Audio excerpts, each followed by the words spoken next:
नमस्कार प्रिय विद्यार्थियों।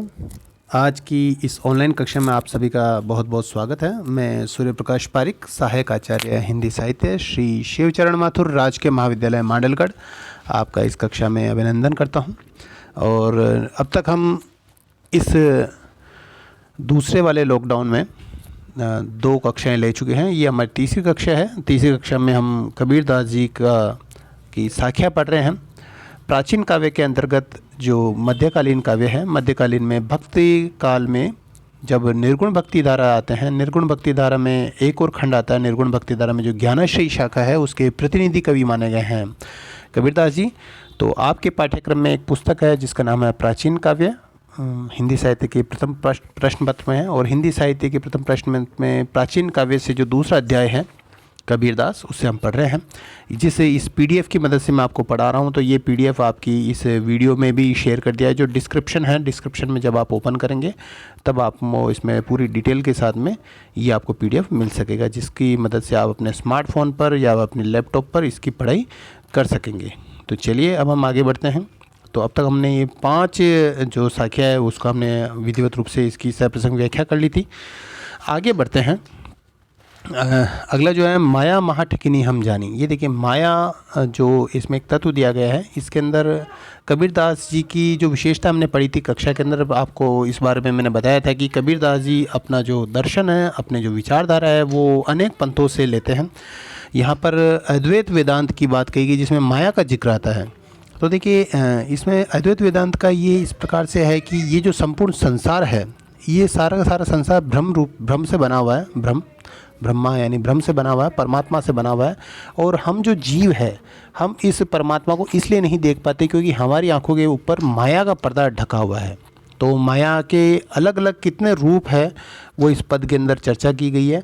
कहीं पर ये धन संपत्ति के रूप में माया है, कहीं पर ये मोह के रूप में माया है, कहीं पर पत्नी के रूप में माया है। अलग अलग तरह की जो रूप है उसके माया के रूप में बैठी है, और उसके चक्कर में हम इस संसार की जो वास्तविक स्थिति है उसको पहचान नहीं पाते हैं। तो माया महाठगिनी हम जानी कि ये जो माया है वो ये अपने विविध रूपों के जरिए ठग है। जैसे ठग होते हैं तो वो अलग क्या करते हैं कि पहले जो ठग हुआ करते थे, वो मार्ग में कोई मुसाफिर जाता था तो अलग अलग तरह के वेश बनाकर आते थे और उसे ठग लेते थे। तो उसी ढंग से जो माया है वो भी अलग अलग रूपों में आती है और इस मनुष्य को ठग लेती है और उसे परमात्मा के जो दर्शन है, परमात्मा का जो मार्ग है, उस पर जाने नहीं देती। तो कबीर कहते हैं कि माया महाठगनी हम जान, कि मैं अच्छी तरह से समझ गया हूँ, मैंने जान लिया है कि ये जो माया है इस संसार को ठगने वाली सबसे बड़ी ठगनी है। और ये देखिए, इसके अंदर कहा गया त्रिगुण फांसी लिए कर डोले। कर यानी हाथ में डोलती यानी घूमती रहती है। त्रिगुण फांसी, 3 गुणों का फंदा, फांसी यानी फंदा, 3 गुणों का फंदा लेकर ये डोलती रहती है, घूमती रहती है। बोले मधुरी वाणी, और मीठी मीठी वाणी के अंदर बोलती है, और 3 गुणों का फंदा लेकर घूमती है। 3 गुण कौन से हैं? तो 3 गुण आपको पता होंगे। एक होता है सत्व गुण, एक रज गुण, एक तम गुण। तो 3 प्रकार के गुणों की प्रधानता होती है मनुष्य। तो इन 3 गुणों की फांसी को, इस फंदे को लेकर इस संसार में माया डोलती रहती है और मधुर वाणी बोलती है, जिससे मनुष्य मोहित हो जाता है और उसके चक्कर में आने से मनुष्य परमात्मा के मार्ग पर आगे नहीं बढ़ पाता है। और ये देखिए आगे कहाँ ये अगर ये देखिए, इसके अंदर जो एक सगुण भक्ति पर भी थोड़ा व्यंग्य किया है इसके अंदर, कि केशव के कमला होई बेटी, जो यानी केशव यानी भगवान विष्णु के साथ में ये लक्ष्मी का रूप धर के बैठ गई है। आप इसको मान के बैठिए कि जिसे हम बहुत ज़्यादा पवित्र मानते हैं वो भी कहीं ना कहीं माया का फंदा ही है। और इसके अंदर हमें मूल बात यह कि हमें अपनी हर ऐसी बात को छोड़ देनी है जिसमें हम बंधते चले जाते हैं, क्योंकि हम जिस भी चीज़ में बंधेंगे तो हम कभी भी मुक्त होकर परमात्मा की तरफ नहीं बढ़ सकते हैं। तो ऐसा ना माने कि अगर कोई अच्छी चीज़ है तो वो हमारे लिए बहुत अच्छी है। ओशो यहाँ पर कहते हैं कि अगर किसी के लिए नशा है तो वो भी उतना ही बुरा है जितनी कोई माला फेरना बुरा है, क्योंकि माला भी आपको, व्यक्ति को बांधती है और नशा भी व्यक्ति को बांधता है। तो ऐसी कोई भी वस्तु जो हमें बांधती है उसके हमें शरण में नहीं बैठे रहें, आदत को छोड़ें और आगे बढ़ें। तो क्या कहा गया इसमें? केशव के कमला होई बेटी, शिव के भवन भवानी। यानी वही जो माया है वो केशव के यानी विष्णु के तो कमला बन के बैठी है, लक्ष्मी बन के बैठी है, और शिव के साथ में माता पार्वती का रूप धर के बैठ गई है। पंडा के मूर्ति होए बेटी, जो पंडित है उसके लिए वो माया का रूप, मूर्ति का रूप ही वो माया का रूप है। तीर्थ हूँ मैं पानी, और तीर्थों के अंदर वो पानी यानी जलधारा यानी गंगा नदी बनकर विराजमान हो रही है, और सारे लोग उसी में मोहित हो रहे हैं। परमात्मा का वास्तविक स्वरूप वो नहीं समझ पाते। पंडा वो मूर्ति को ही सब कुछ समझ के बैठा है, परमात्मा समझ के बैठा है, माया का रूप को समझ नहीं पा रहा वो। और तीर्थों में पानी की महिमा गाई जा रही है, जबकि वास्तविक जो परमात्मा उसको समझा नहीं जा रहा है। पंडा के मूर्ति होई बेटी, तीर्थ हूँ मैं पानी, जोगी के जोगिनी होई बेटी। और अगर कोई योगी है तो उसके योगिनी बनकर बैठी हुई, जिसकी मदद से वो साधना करते। जैसे आपने सिद्ध साहित्य हमने देखा था, तो सिद्ध साहित्य में ये जोगिनियाँ रखते थे। तो जोगी के जोगिनी होई बेटी, राजा के घर ही रानी। और कोई राजा तो उसके घर में रानी बनकर विलासमय जीवन भोग रही है। काहू के जोगनी होई बैठी, और किसी के पास तो जोगिनी बनकर बैठी है, किसी के पास तो संपत्ति बन के बैठी है, यानी कोई धनवान व्यक्ति है तो उसने हीरे जवाहरात का रूप धारण करके बैठी है। और काहू के कोड़ी काने, और किसी के घर पे गरीबी बन के बैठी है, दरिद्रता बन के बैठी है। यानी जितने भी जो रूप है वो सारे के सारे इस माया के ही रूप है। भगता के भक्तिनी होए बेटी, और कोई भक्त है तो उसके भक्तिन बन के बैठी हुई है, उसकी भक्ति हो के बनी बैठी हुई है। तुर्का के तुर्कानी, अगर कोई मुग़ल है, कोई मुस्लिम है तो उसके घर में यहुनी बन के बैठी है, तुर्कनी बन के बैठी है। यानी व्यक्ति अगर किसी भी चीज़ में बंधा हुआ है तो वो उसके लिए माया है। अगर कोई व्यक्ति स्वाद में उलझा हो तो उसके लिए माया वो है। अगर कोई व्यक्ति भक्ति में उलझा हो तो भी उसके लिए माया वो है। यानी ऐसी कोई भी चीज़ जो व्यक्ति को बांधे रखती है उसके लिए माया वही है। और जब व्यक्ति अपनी माया के बंधन को तोड़ देता है तभी वो उस परमात्मा के दर्शन कर सकता है। तो आगे क्या कहा गया है? भक्ता के भक्तनी होई बेटी, तुर्का के तुर्कानी, दास कबीर साहब का बंदा। और कबीर दास तो साहब का बंदा यानी परमात्मा का सेवक है। तो परमात्मा का सेवक होने के कारण वो उस माया के फंदे में नहीं फंसता है। झांके हाथ बिकानी, कि पूरी तरह से वो परमात्मा के सेवक और माया के अधीन आने के बजाय, माया के ठग में जाल के फंसने के बजाय वो तो परमात्मा के हाथों बिक गया है और माया को उसी के चरणों में समर्पित करके इस माया से पूरी तरह से मुक्त हो गया है। तो यहाँ पर ये पूरी की पूरी बात है, ये अद्वैत वेदांत का दर्शन करवाती है। वेदांत दर्शन में जो ईश्वर की माया है, देखिए माया कोई बाहर से शैतान की नहीं है, माया भी ईश्वर की है, लेकिन वो मनुष्य को भुलावा देती है। संसार का नियामक जरूर है, लेकिन वो अगर व्यक्ति उस नियामक शक्ति में उलझ जाता है तो वो परमात्मा के दर्शन नहीं कर सकता है। सृष्टि को उत्पन्न करने वाली, पालन करने वाली, संहार करने वाली और आदि शक्ति भी वही है, लेकिन वो फिर भी माया है।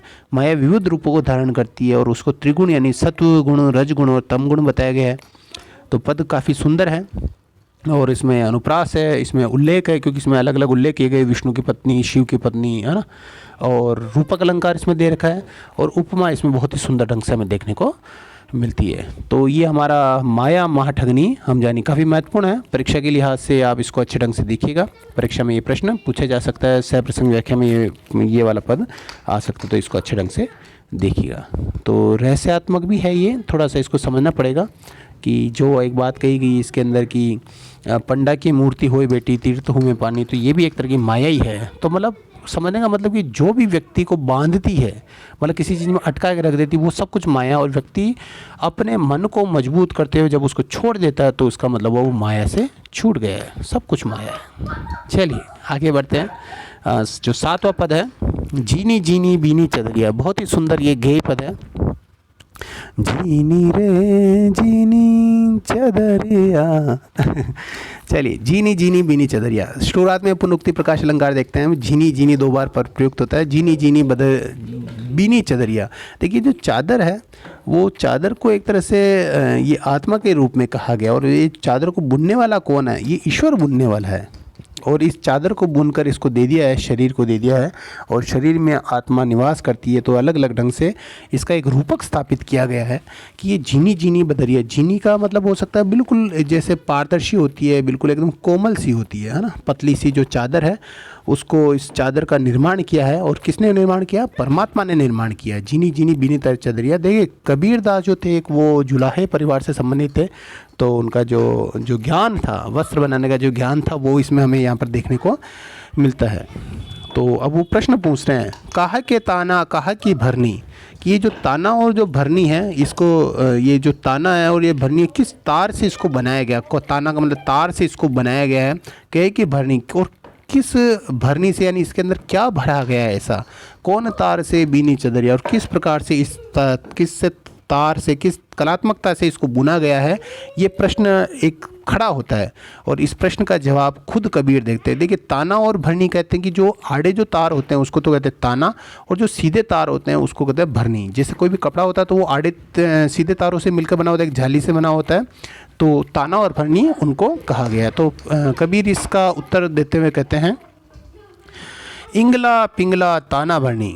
जो इंगला जो पिंगला, जो अब आप देखेंगे यार ये इंगला पिंगला क्या आ गया, इंगला पिंगला और सुषमना, ये क्या 3 प्रकार की नाड़ियाँ होती है जो योग शास्त्र में कही गई है। और जो नाथ पंथ है जिसको कबीर अपनाते हैं, निर्गुण भक्ति साहित्य में अपनाया गया है, तो इंगला और पिंगला और सुषमना, ये 3 तरह की नाड़ियाँ मनुष्य के शरीर में मानी गई है। और इनको साधने से व्यक्ति को कुंडलिनी जागरण का जो सिद्धि प्राप्त होती है। तो इसके अंदर मनुष्य के लिए कहा गया कि इंगला और पिंगला से तो ये ताना भरना भी नहीं है, सुषमन तार से बीनी चदरिया, और जो सुषमनता जो तार है उससे ही इस चदरिया का निर्माण हुआ है। और आगे इसके अंदर ये रहस्यात्मक पद्धति और बढ़ती है कि इसके अंदर कहा गया कि 8 कमल दल चरखा डोले।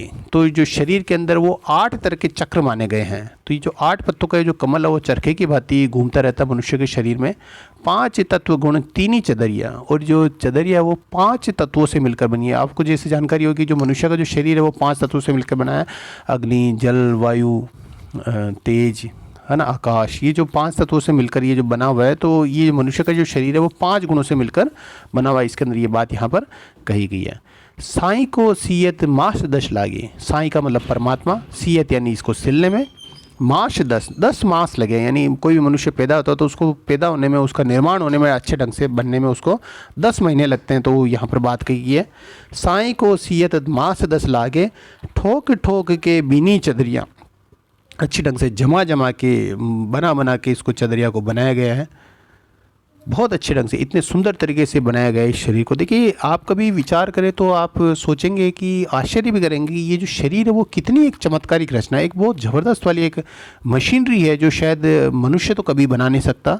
तो ये जो मशीनरी है, ये जो बहुत चमत्कारिक जो रचना है, उसको आखिरकार किसने बनाया है? तो निश्चित तौर से ये जो परमात्मा ने, इसको मास 10 लगे हैं, लेकिन इसको ठोक ठोक के इस बीनी चदरिया, सो चादर सुर नर मुनि ओढ़त। और यही जो चादर है, ये जो देखो मनुष्य का जो शरीर है, कबीरदास जी कभी कभी चर्चा करते हुए इस जो शरीर है उसको मंदिर भी कहते हैं, और ये जब हम शुरुआत में देखें तो इसको वेदी भी कहते हैं। तो यही जो मंदिर है, यही जो चादर है, शरीर रूपी जो चादर है, उसको सुर यानी देवता, नर यानी मनुष्य, और मुनि भी इसी चादर को ओढ़ते रहते हैं। ओढ़ के मेली कीनी चदरिया। देखिए कितना सुंदर कहा गया है कि अब मनुष्य पाप कर्म करके इस चादर को, यानी जो परमात्मा ने जो इसको शरीर के लिए कह सकते हैं, आत्मा के लिए कह सकते हैं, कि ये जो परमात्मा ने जो चादर दी है मनुष्य को, उसको ओढ़ के मेली कीनी चदरिया। तो अपने कर्मों से वो मेली करता है। जिस प्रकार से अगर किसी मनुष्य को कोई चादर दी गई है, सफ़ेद चादर दी गई है, अगर वो इधर उधर घूमेगा, गलत कार्यों में घूमेगा, जैसे कालिक भरे रास्ते में घूमेगा, तो उसको वो क्या मेली कर देगा। लेकिन अगर कोई व्यक्ति सत्कर्मों में घुमा, अच्छे अच्छे मार्ग पे घुमा, तो वो उसको ऐसी चीज़ वैसा का वैसा उसको सौंप देगा। तो हमारे लिए भी एक तरह से संदेश है कि जो परमात्मा ने हमें जो चादर दी है वो बड़ी मेहनत से बनाई गई है, और उसके लिए प्रतीक भी बनाते हैं। तो हमारा कर्तव्य यही कि हम इस चादर को जितनी सफाई से, जितनी स्वच्छता से हमें दी गई है, बस उसी स्वच्छता से जब हमारी मृत्यु होती है और जब हम वापस परमात्मा के पास में लौटेंगे, तब उस परमात्मा को वैसी ही चादर दे दे। वरना परमात्मा पूछेगा कि भाई मैंने तो तुम्हें इतनी सुंदर चादर दी थी, इतनी श्वेत चादर दी थी, और अच्छे ढंग से मैंने कोरा कागज दिया था, और तुम ये पता नहीं क्या क्या बुरा लिख कर ले आए हो। तो निश्चित तौर से एक तरह से प्रतीक है ये कि कहा गया है संकेतों के द्वारा कि जो चादर जो परमात्मा ने हमको दी है, इसको हम उसी स्वच्छ भाव से दें। लेकिन कुछ जो लोग हैं, सो चादर सुर नरी मुनि ओढ़िन, ओढ़ के मेली की चदरिया, लेकिन ओढ़ कर इसको मेली कर कर वापस लौटाते इस चादर को। दास कबीर यत्न से ओढ़न। लेकिन कबीर दास कहते कि मैंने इस चादर को बड़े ही यत्न से ओढ़ी है। मैंने इस चादर का महत्व समझते हुए, ये जो परमात्मा द्वारा जो मुझे उपहार दिया गया, इस चादर का, इस शरीर का जो उपहार दिया गया है, मैंने इस उपहार को बड़े ही यत्न से ओढ़ा है, बड़े ही प्रयासों से, बड़े ही सावचेती से मैंने इसको ओढ़ा है। शरीर को मैंने धारण किया है, ज्यों का त्यों धरी दीनी चदरिया। और इस चादर को मैंने परमात्मा को जैसा मैंने प्राप्त किया है, वैसा का वैसा उसे मैंने इस परमात्मा को सौंप दिया है। इसलिए मैं इससे बड़ा ही प्रसन्न हूँ। यानी अब देखिए, ये जो मानव शरीर है वो परमात्मा की रचना, तो इसका उपयोग इसी ढंग से हो कि वो अपवित्र ना हो। लेकिन मनुष्य जो अपनी आचरण की अपवित्रता है, विषय वासना की जो कालुष्य है, उससे इस चादर को मैली कर देता है। तो एक संकेत है, एक बात की गई कि जो मनुष्य जीवन का जो वास्तविक सफलता है वो भी अच्छे आचरण पर ही निर्भर है। तो इसके अंदर ये बहुत सारे रूपकों का अलंकार प्रयोग किया गया है। इसमें चादर का एक पूरी पूरी मतलब जो मानव शरीर है उसको पूरा पूरा एक चादर कहा गया है, ईश्वर को उसका निर्माता कहा गया है, इंगला पिंगला नाड़ियों को ताना भरनी कहा गया है, अष्टकमल को चरखा कहा गया है, वो चरखा घूमता है तो मनुष्य का वो चादर चलती रहती है। तो ये जो सांग रूपक इसको हमें अंदर देखने को मिलता है। तो अनुप्रास भी इसमें देखने को मिलता है, हमें अनुप्रास आया है, पुनरुक्ति प्रकाश अलंकार इसमें देखने को मिला है, रूपक अलंकार हमें देखने को मिला और समासोक्ति भी इसमें देखने को हमें मिलता है। और बहुत ही गेय पद है, ये बहुत ही सुंदर पद है, तो इसको आप अच्छे ढंग से देखिएगा।